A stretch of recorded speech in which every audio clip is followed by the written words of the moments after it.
오늘 출애굽기 6장의 말씀은 모세가 하나님께 기도하고 나서 하나님께서 응답하시는 그러한 내용입니다. 그래서 앞에 5장 22절을 보시면 모세가 여호와께 돌아와 아뢰되 이렇게 되어 있습니다. 그러니까 모세가 하나님께 기도한 것이죠. 그리고 하나님께서 구체적으로 그 응답에 대한 내용들을 쭉 말씀하신 것이 6장입니다. 어제 5장에서 모세가 바로 왕을 만나는 그런 내용이 나왔습니다.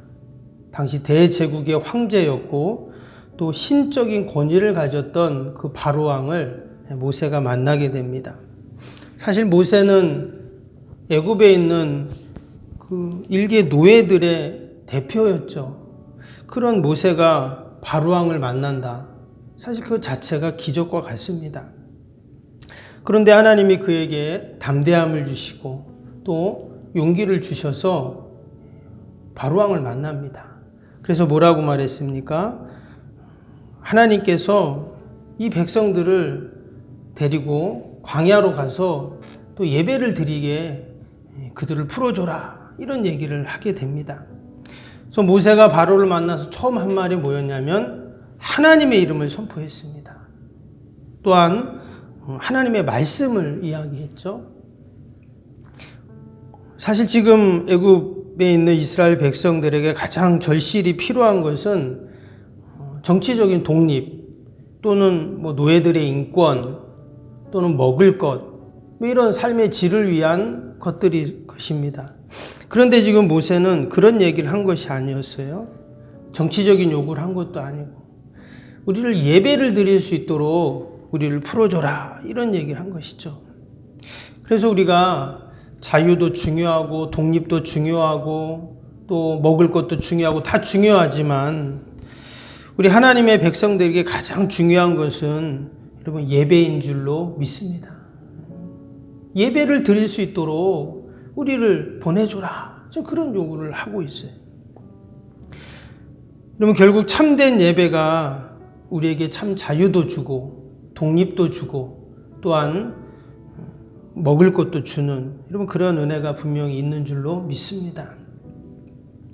결국 그들이 그러한 하나님의 요구를 했지만 바로는 완강히 거부합니다. 그래서 더 이전보다 심한 노역을 시키죠. 더 학대를 하고 더 무겁게 그들에게 노동을 가중을 시킵니다.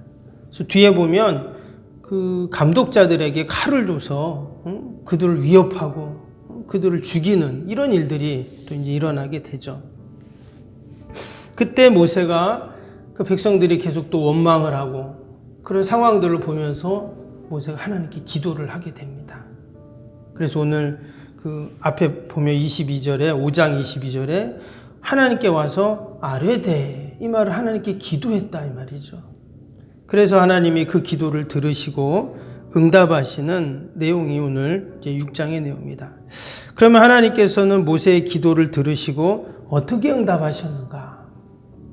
오늘 1절을 다시 보십니다. 1절을 보면 여호와께서 모세에게 이르시되 이제 내가 바로에게 하는 일을 내가 보리라. 강한 손으로 말미암아 바로가 그들을 보내리라. 강한 손으로 말미암아 바로가 그들을 그 땅에서 쫓아내리라. 지금 모세가 지금 이스라엘 백성들을 좀 보내달라. 그렇게 모세에게 그 바로에게 이야기했는데 바로는 순순히 보내주면 되지만 지금 그러지 않았죠. 그러면 지금 사람들이 생각할 때 그런 생각을 할 수가 있죠. 만약에 바로가 순순히 보내줬다 그러면 그런 일이 생겼나 보다, 참 재수가 좋다, 아니면 또 우연히 일어났다 이렇게 생각할 수가 있어요. 그런데 지금 더 가중한 학대를 하고 괴롭히고 힘들게 하고 지금 그런 상황 속에서 더 이전보다 더 힘든 상황이 됐습니다. 근데 이런 상황 속에서 그들이 출애굽하게 되면 어떨까요? 그러면 정말 하나님이 도와주셨구나 이런 생각을 하게 되죠.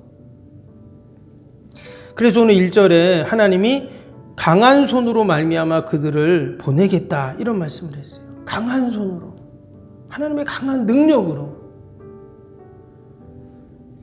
그냥 우연히 그들이 출애굽하고 그들이 자유를 얻고 하나님께 예배할 수 있는 그런 환경이 된 것이 아니라 하나님의 강한 손, 강한 능력이 그 모든 것들을 이루셨다는 거죠. 근데 이것이 어떻게 됐다고요? 어떻게 시작되었다고요? 모세가 기도했을 때 이런 일이 일어납니다. 동일하게 우리가 이 새벽에도 하나님 앞에 기도할 때 하나님의 강한 손으로 여러분 하나님의 구원의 역사를 이루실 줄로 믿습니다. 내가 노력하고 내가 수고해서 이 문제가 해결되는 것이 아니라 하나님의 강한 손이 하나님이 이 문제 가운데 있어야 합니다. 하나님이 강한 손으로 만져주셔야 합니다.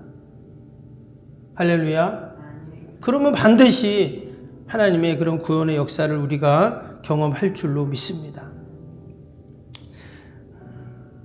두 번째로는 하나님이 모세의 기도에 응답하신 그 두 번째 이유가 뭐였냐면 이어지는 2절 3절 보시면 하나님이 모세에게 말씀하여 이르시되 응답이시죠. 말씀하셨는데 나는 여호와이니라 내가 아브라함과 이삭과 야곱에게 전능의 하나님으로 나타났으나 나의 이름을 여호와로는 그들에게 알리지 않냐였고 했어요.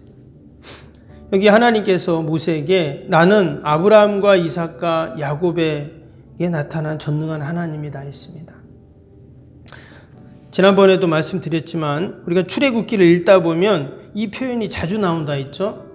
나는 아브라함의, 이삭의, 야곱의 하나님이다. 이 표현이 잘 나와요. 이것은 다른 말로 하면 하나님이 그 옛날 아브라함에게 또 이삭에게 야곱에게 하셨던 그 언약의 하나님이다 이런 말씀이죠. 그 조상들에게 하나님이 벌써 몇백 년 전인데 그 조상들에게 하나님이 나타나셔서 뭘 하셨는가? 말씀을 주셨거든요.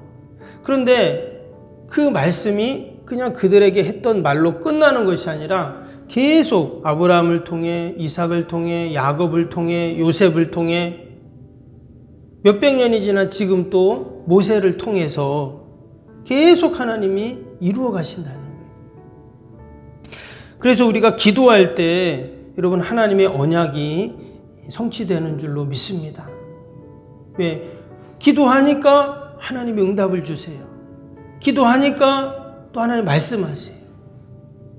때로는 하나님이 그냥 말씀하는 경우도 있지만 성경을 자세히 읽어보면 기도할 때 하나님이 말씀을 주세요. 말씀을 떠오르게 하시고 또 그 말씀의 역사가 이루어지는 일들이 있게 되죠. 그래서 오늘도 우리는 오직 하나님의 언약의 말씀을 기억하면서 우리가 기도하는 줄로 믿습니다. 그리고 하나님의 그 언약은요, 언제 이루어집니까? 반드시 하나님이 정하신 때에 이루어집니다. 지금 이스라엘 백성들이 언제 하나님께서 그들을 출애굽시키시는가? 5절을 보시면 이제 애굽 사람이 종으로 삼은 이스라엘 자손의 신음소리를 내가 듣고 나의 언약을 기억하노라 했습니다. 하나님이 들으셨다는 거예요. 하나님이 들으시는 때가 있죠. 이것을 카이로스라고 말을 하는데 하나님이 정하신 때, 그때 하나님께서 분명히 이루어 가세요. 이제 우리가 그 때를 잘 모르죠. 그래서 우리는 늘 기도하는 것입니다. 우리가 하나님의 때를 잘 모르기 때문에 하나님이 도와주시고 그 하나님의 때에 신실하게 인도하여 주시옵소서. 그렇게 우리가 기도하는 것입니다. 지금 바로의 마음이 더 완강해졌습니다. 백성들의 고통이 더 가중이 되었어요. 그러다 보니 백성들은 또 원망하고 또 불평하고 그런 상황이에요. 근데 만약에 모세가 그런 모습을 보면서 포기했다면 어떻게 될까요? 지금 모든 원망이 누구에게 옵니까? 지금 모세에게 오잖아요.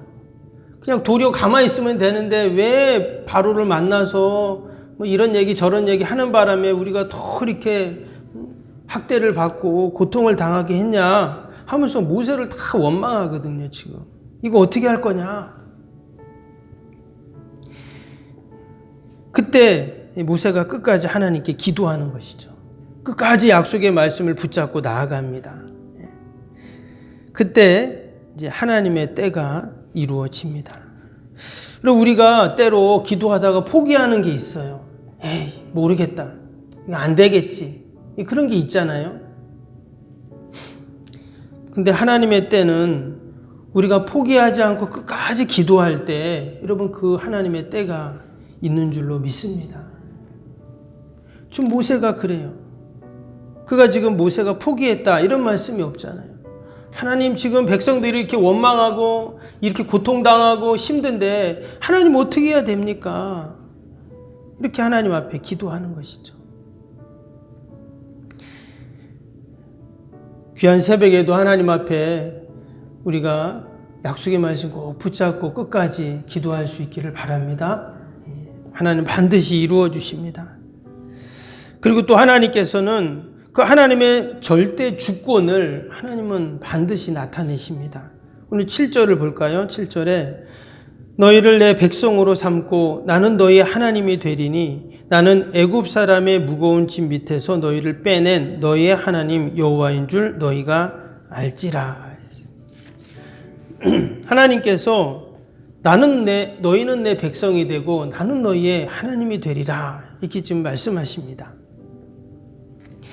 지금 하나님께서 이스라엘 백성들에게 이것이 있고 저것이 있으니까 니네들이 선택해라 이렇게 말씀하지 않으셨어요. 하려면 하고 말려면 마라 이렇게 아니었어요. 너희는 내 백성이고 나는 너희 하나님이다. 그것을 내가 너에게 알려주겠다 이렇게 말씀합니다. 바로 하나님의 절대 주권을 말씀하는 거죠. 지금 전능하신 하나님이라는 표현도 마찬가지입니다. 전능하다는 건 뭐예요? 모든 것이 가능한 하나님이시잖아요. 어느 건 되고 어느 건 안 되고 이게 아니라 모든 게 가능하신 하나님. 하나님의 절대 주권이 그 안에 담겨 있습니다. 지금 이스라엘 백성들을 그 애굽 사람들의 무거운 짐 밑에서 누가 꺼내주는가? 하나님이 꺼내주죠. 노역으로부터 건져주시고 속량해 주시고 또 이제 약속하신 땅으로 그들을 인도해 가시고 그래서 그 가나안을 기업으로 주시고 그럼 이 모든 것을 누가 하시냐? 하나님이 다 하세요. 이스라엘 백성들이 한 것은 아무것도 없습니다. 백성들이 한 거는 원망밖에 없죠. 불평밖에 없어요. 그런데도 너희들은 내 백성이고 나는 너희 하나님이기 때문에 너희가 내 자녀이고 나의 백성이기 때문에 내가 이렇게 한다는 거예요.